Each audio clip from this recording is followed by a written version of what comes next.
ഏട്ടനോട് ആലോചിക്കണമെന്ന് തന്നെ ഞാൻ മേനോൻ സാറിനോടും പറഞ്ഞത്.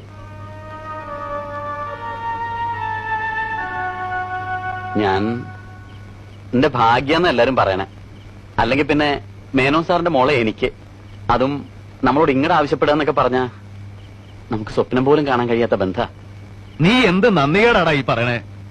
ഇക്കണ്ട കാലം മുഴുവൻ നിന്നെ സ്വപ്നം കണ്ടുകൊണ്ട് കഴിഞ്ഞൊരു പെണ്ണെ തഴഞ്ഞിട്ട് ആ ഭാഗ്യം നമുക്ക് വേണ്ട. നമുക്ക് ആ പണവും പ്രതാപവും ഒന്നും വേണ്ട മോനെ. നീ ഒരിക്കലും അങ്ങനെ ചിന്തിക്കരുത്. ചിന്തിക്കരുതെന്നൊക്കെ പറഞ്ഞ എന്റെ ലൈഫിന്റെ പ്രശ്ന. ഏട്ടൻ അത് ആലോചിക്കണം. ലൈഫ്, ഈ ലൈഫൊക്കെ നിനക്ക് എങ്ങനെയാണ് ഉണ്ടായത്?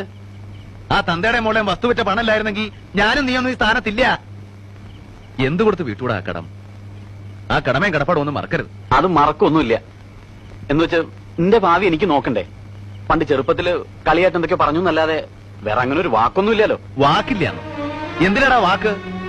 എനിക്കും നിനക്കും അമ്മയ്ക്കും ഈ വീട്ടിലെ നാട്ടിലൂടെ എല്ലാവർക്കും അറിയാലോ അവിടെ നിനക്ക് വേണ്ടിയാ ജീവിക്കണമെന്ന്.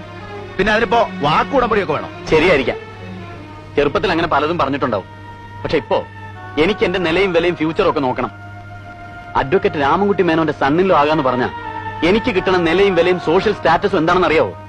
മാത്രമല്ല ഭാവിയിൽ അദ്ദേഹത്തിന്റെ പ്രൊഫഷണൽ ഗുഡ്വിൽ മുഴുവൻ എനിക്ക് വന്നു തരാനുള്ളതാ. പണ്ടെന്നോ കുറച്ച് കാശ് തന്നു പറഞ്ഞ് ഇതൊക്കെ വേണ്ടെന്ന് വെച്ച് കുഞ്ഞമ്മയുടെ മോളെ കല്യാണം കഴിക്കണമെന്നാണോ ഏട്ടൻ പറയുന്നത്? മനുഷ്യനാവണം ആദ്യം, എന്നിട്ടുണ്ടാക്ക് നിലയും വിലയും. അതൊന്നും സൂത്രത്തിൽ ഉണ്ടാക്കല്ല വേണ്ടത്, സ്വയം ഉണ്ടാവട്ടെ. അതാ കഴിവ്. ഇപ്പൊ നീ വക്കീലായിട്ട് എന്നോട് വാദിക്കണുണ്ടല്ലോ, അതിനുള്ള കഴിവുണ്ടാക്കിയത് ഇന്റെ വേർപ്പാ. നിനക്കെല്ലാം ഉണ്ടാവും, ദൈവം തരും. വന്ന വഴി മറക്കരുത്. ഇത് ഞാൻ സമ്മതിക്കില്ല. ഏട്ടൻ ഇങ്ങനെ വാശിയും ബഹളം ഒന്നും കാണിക്കേണ്ട കാര്യമില്ല. ഇതിന്റെ ലൈഫിന്റെ പ്രശ്നം. എനിക്ക് മേനോൻ സാറിന്റെ മോളുമായിട്ടുള്ള ബന്ധം ഇഷ്ടം. ഏട്ടൻ അത് പോയി ആലോചിച്ച് നടത്തി തരണം. എന്റെ പട്ടി വരും. എടാ, മേലേടത്ത് രാഘവൻ നായർക്ക് നിന്റെ അത്രയും വിവരവും വിദ്യാഭ്യാസം ഇല്ല, പക്ഷെ നെറുകേട് കാണിക്കില്ല.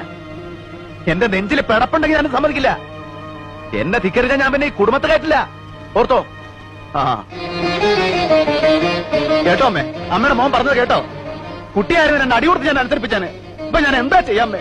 രാഘവ, അവൻ പറയുന്നതിലും കാര്യല്ലേ? നീ സമാധാനായിട്ട് ഒന്നുകൂടെ ആലോചിച്ച്.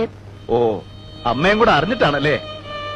അമ്മേ, പണ്ട് ഇതുപോലൊരു രാത്രിയില് ജപ്തി നടക്കണ കാണാൻ വയ്യാന്ന് പറഞ്ഞ് ഉള്ളതൊക്കെ കെട്ടിപ്പറക്കി 4 മക്കളായിട്ട് അമ്മ പുറത്തേക്ക് ഇറങ്ങുമ്പോ ഒരു സഞ്ചി നിറയെ കാശുമായിട്ട് ഒരാൾ വന്നു.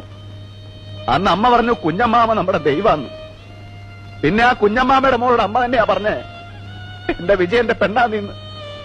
മറക്കരുതമ്മേ അതൊന്നും.